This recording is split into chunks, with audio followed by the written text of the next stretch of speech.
Pimpri Chinchwad police ने creative academy के निदेशक नौशाद शेख को अपने स्कूल में एक छात्रा का यौन उत्पीड़न करने के आरोप में जेल भेज चुकी है। लेकिन जिन पालकों ने अपने पालियों के लिए शुल्क के रूप में मोटी रकम जमा करवाए हैं, उसे मांगने के लिए आज स्कूल गेट पर 150 से 200 पालकों ने विरोध प्रदर्शन किया। अब राज्य भर में क्रिएटिव एकेडमी के नाराज अभिभावकों ने शिक्षा शुल्क वापस करने की मांग को लेकर आज स्कूल के बाहर विरोध प्रदर्शन किया। क्रिएटिव एकेडमी के निदेशक नौशाद शेख को पुलिस द्वारा हथकड़ी लगाए जाने के कारण क्रिएटिव एकेडमी 10 जनवरी से बंद है। क्रिएटिव एकेडमी में 8वीं से 12वीं तक राज्य के विभिन्न हिस्सों से आए विद्यार्थी प्रवेश लिए थे। छात्रों के माता पिता ने ऋण लिया था और कुछ ने कृषि भूमि बेचकर शिक्षा शुल्क के रूप में लाखों रुपए जमा किए थे। लेकिन अब क्रिएटिव एकेडमी बंद होने के कारण छात्रों की शैक्षणिक फीस अधर में लटक गई है। छात्रों को प्रमाण पत्र नहीं मिलने के कारण अन्य स्कूलों या कॉलेजों में प्रवेश नहीं मिल पा रहा है।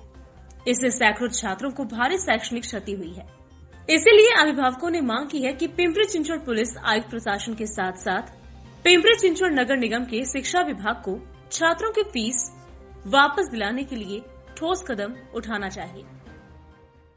आज दिनांक 5 एप्रिल 2024 रोजी क्रिएटिव अकॅडमी या वसतिगृहाच्या ठिकाणी नवे महाराष्ट्राच्या बाहेरील राज्यातून जवळपास 150 पालक या ठिकाणी एकत्र झालेले आहे। यापूर्वीही आम्ही फेब्रुवारी महिन्यामध्ये अशी 150 पालकांची एक बैठक घेतली होती। या क्रिएटिव अकॅडमी मध्ये जे काही संचालक मंडळ आहे त्यामध्ये नौशाद शेख हे या संस्थेचे संचालक, त्यांनी एका मुलीवर अनेक अशा मुलीवर अत्याचार केल्यामुळे दिनांक 10 जानेवारी पासून ही क्रिएटिव अकॅडमी संस्था बंद पडलेली आहे आणि मोठ्या प्रमाणावर पालकांनी या ठिकाणी आगाऊ स्वरूपात पैसे व चालू फीस सुद्धा देऊन या ठिकाणी त्यांची फसवणूक झालेली आहे आणि आता मुलांचं सध्या शिक्षण थांबलेलं आहे आणि आम्हाला काही मुलांना अद्याप टीशाही मिळाले नाही। आम्ही या ठिकाणी गेल्या 3 महिन्यापासून आपल्या शिक्षण विभागाचे सर्व अधिकारी मंडळी, शिक्षणाधिकारी असेल, उपसंचालक कार्यालय असेल, संचालक कार्यालय असेल, आयुक्त कार्यालय असेल, या ठिकाणी वेळोवेळी निवेदन दिलेले आहे आणि त्या निवेदनातून आम्ही आमची जी काही फसवणूक झालेली आहे त्या फसवणुकीच्या अनुषंगाने आम्ही विनंती केलेली आहे आणि आमची आजही मागणी आहे।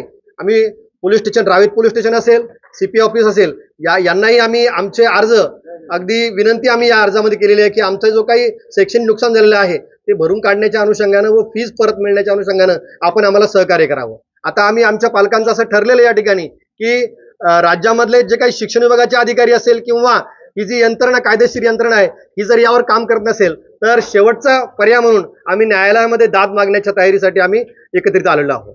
त्यामुळे जो काही अन्याय आमच्यावर झालेला आहे तो न्यायालयाच्या माध्यमातून आम्हाला निश्चित न्याय मिळेल आणि आम्ही जे काही कष्ट करून किंवा जी काही ॲडव्हान्स स्वरूपात जी फीस भरली होती, काही जणांनी शेती विकलेली आहे, काही जणांनी व्याजाने पैसे काढलेले आहे, काही जणांनी कर्ज काढलेले आहे, तर हे कर्जाच्या माध्यमातून ही जवळपास एका नाही म्हणले तर 3 ते 3.5 लाख रुपये फीस ही या ठिकाणी या क्रिएटिव अकॅडमी कडे आमची अडकलेली आहे आणि ही फीस मिळणं आमचा प्रामाणिकपणे येतो आहे। फसवणूक म्हणजे आम्ही पैशाची जमा करून मुलांना इथे शाळेला घातलेलं होतं आणि आता आमच्या जानेवारी पासून आमच्या मुलांचं शैक्षणिक नुकसान झालेलं आहे। पुढच्या वर्गाची फीस भरून आम्ही मोकळे झालेलो आहे आणि आता आम्हाला 10th ला ऍडमिशन घ्यायला एलसी वगैरे काय आमच्या जवळ नसल्यामुळे आम्हाला ऍडमिशन काही भेटत नाही। तर आमचे हे पैसे परत मिळावे, कारण आम्ही लोन वगैरे काढून फी भरलेली आहे आणि आता दुसरीकडे ऍडमिशन घ्यायचं तर आमच्याकडे पैसे नाहीये, ती पैसे मिळावेत एवढी आमची इच्छा आहे। आम्ही पोलीस स्टेशनला अर्ज दिलेत, अकॅडमीला अर्ज दिलेत, पण त्याचा अजूनही कुठे काही केलेला नाहीये।